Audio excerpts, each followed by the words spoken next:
Kiongozi amekuomba, nitachukua muda mfupi sana, and I want for the last few minutes wote tutakaribia hapa tunapo dedicate mwaka huu kwa Bwana, na ninaomba nikuletee ujumbe wa mwaka ambao utatuongoza mwaka huu, na ujumbe huo tunautoa katika kitabu cha Yeremia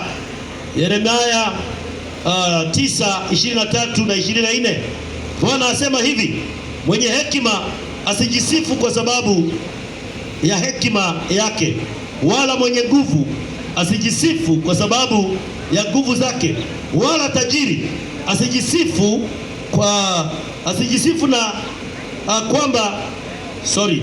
wala tajiri asijisifu kwa sababu ya utajiri wake, bali ajisifuye na ajisifu kwa sababu hii ya kwamba ananifahamu mimi na kunijua ya kuwa mimi ni Bwana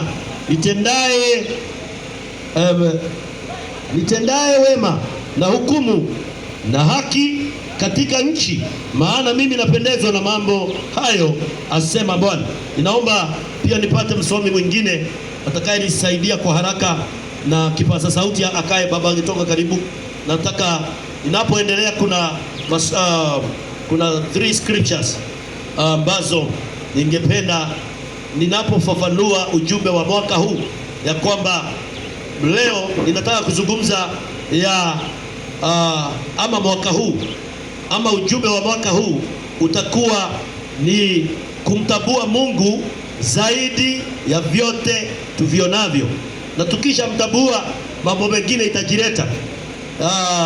Ni dhahiri katika Mathayo 6:33 Biblia inasema, tafuteni kwanza ufalme wa mbinguni na haki yake, mengine mtazidishiwa.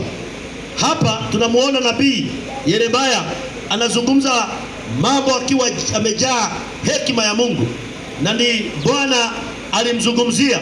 Ujumbe nilio naye kama vile nimekuambia ni kumtambua Bwana zaidi ya vyote.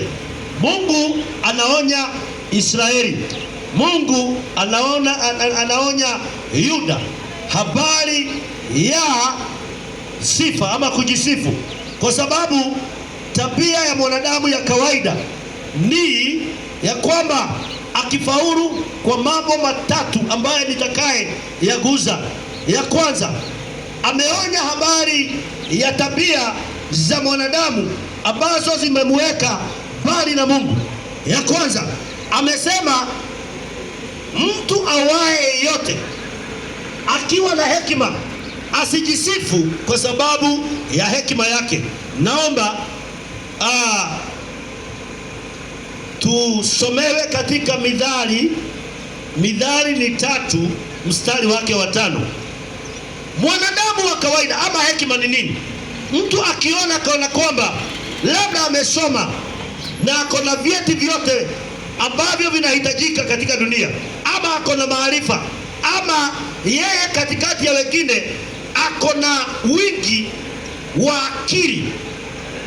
Hekima ni kujua zaidi ya watu wengine kile unaufahamu nacho, labda kwa taaluma yako, labda katika mahali ambapo umepewa tu na Mungu usimamie. Ukiona ya kwamba labda una ufahamu wa kiakili, mwanadamu ana tabia ya kujisifu na kuona kana kwamba hiyo ndio njia yake, lakini tumeonywa ya kwamba mwenye hekima asijisifu kwa hekima yake.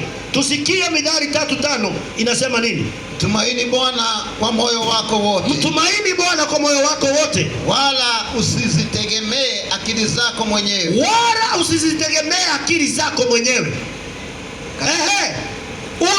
Mtumaini Bwana wala usizitegemee akili zako. Mwanadamu wa kawaida akiwa na akili zijae ama zizidi wengine, ana nafasi ya kujitegemea na kuona kana kwamba yeye ndiye super. Mwaka huu hata kama unafahamu, jamani, Biblia imetuonya mwenye hekima asijisifu kwa hekima yake. Pamoja na hiyo hekima, jamani, hatima ya mwanadamu haimo katika hekima, bali ina the source of that wisdom. mstari wa 6. Katika njia zako zote, katika njia zako zote umkiri yeye, naye atayanyosha mapito yako. Sikia, kwa hekima yako, wangapi kwa akili zao walipanga mambo ikakosa kuingia, ya kwamba mtu ameamua. Sasa nikijiuliza, hata kama ulikuwa na mipango gani wakati wa COVID, ni mipango gani ungetekeleza isipokuwa hekima ya Mungu ilituweza? Ni vizuri kutegemea Mungu, who is the source of wisdom. He is the source of wisdom. Akili zako, hata anayezifanya kuwa soba ni Mungu mwenyewe. Kwa hivyo mwenye hekima asijisifu kwa hekima yake. Ya pili nasema mwenye nguvu. Eneo la pili ambalo mwanadamu wa kawaida hujisifu, akiona ana nguvu kuliko wengine. Na nguvu inaweza kuwa kwa upande wa afya ya mwili. Nguvu ingine, ukipewa mamlaka ya kuongoza mahali na kuna watu wako chini yako, hiyo ni nguvu. Ingine, unaweza kuwa na kitu tunaita political influence, ya kwamba kwa sababu wewe ni kiongozi wa kisiasa ama wa kidini ama unasimamia kampuni fulani, hizo ni aina za nguvu. Wengine nguvu za mali, kwa sababu wako na mali ama wako na utajiri. Sikia, Biblia inasema wala mwenye nguvu asijisifu kwa nguvu zake. Zaburi 20 mstari wa 7. Mfalme Daudi alikuwa mfalme wa vita, alikuwa na vifaa vingi sana. Kilichomfanya kushinda kilikuwa hiki: hakuweka matumaini yake kwa nguvu za magari ya farasi. Inasema nini? Zaburi 20 mstari wa 7 yasema hivi. Inasema hivi: hawa wanataja magari, magari na hawa farasi, bali sisi tutalitaja jina la Bwana Mungu wetu. Sikia, walio wakuu na wafalme wakiona wana majeshi wako na nuclear kama zile super wale first world nations, ambaye wakijua wametengeneza nuclear weapons, wanajisikia ni salama. Hata nchi ikiona ina wanajeshi na vifaa vya vita vinaweza kuwa ni super kuliko nchi nyingine, unakuta kuna tabia ya kawaida ya mwanadamu ya kutegemea nguvu za zile silaha.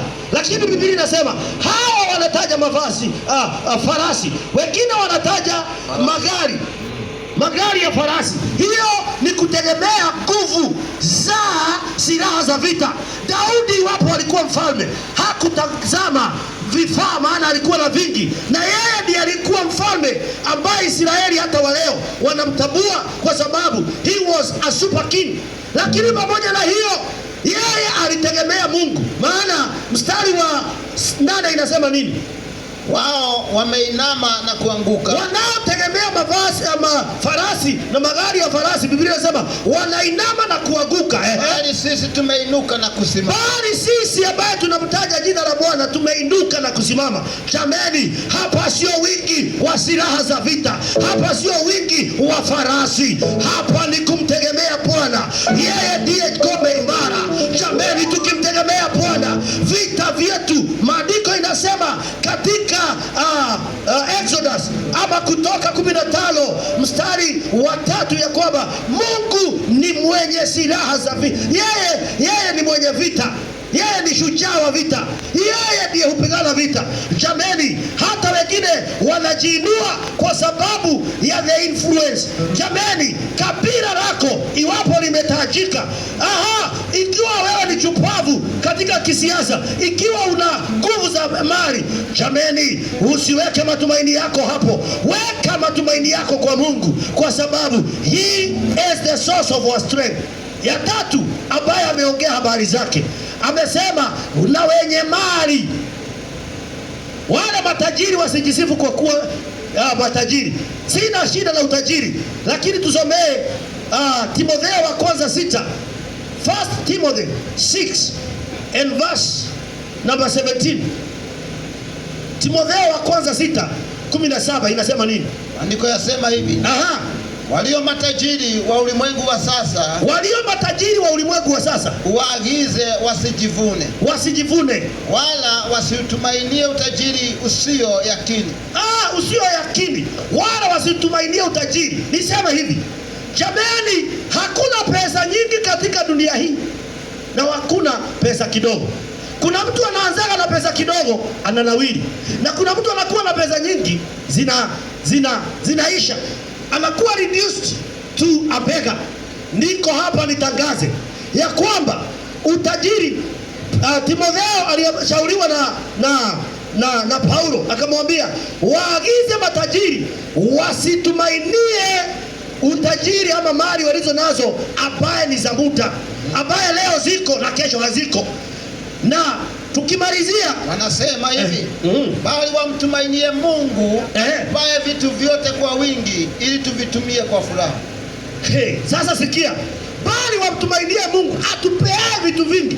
Kuna watu wako nazo lakini kukula ni kuchagua. Yaani ana pesa lakini hawezi kula kile anataka sababu mwili imekataa. Mwaka huu ninaomba msingi wetu uwe ni kumtumainia Mungu zaidi ya vitu vyote tunavyoviona. Kazi yako sio security, hapana. Mke wako sio security, mume wako sio security. Nguvu zako za political influence, ama kuwa kiongozi, ama kuongoza wengine, kuwa na gari, kuwa na nyumba, hiyo sio security. Security anasema anayejisifu ajisifu kwa neno hili. Mstari wa Jeremiah 9 and verse 24. 29. No. Jeremiah 9:24. Usikie kile unafaa kujisifu kwako. 9:24. Jeremiah 9. Jeremiah, hiyo sio Zaburi. Nasema Jeremiah. Jeremiah 9. Jeremiah 9 mstari wa 24. Inasema nini?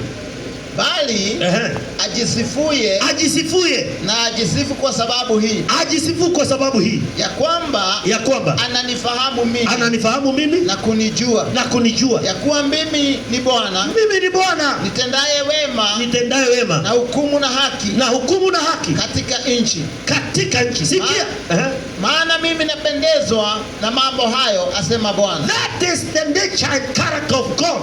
Yeye anapendezwa na haki.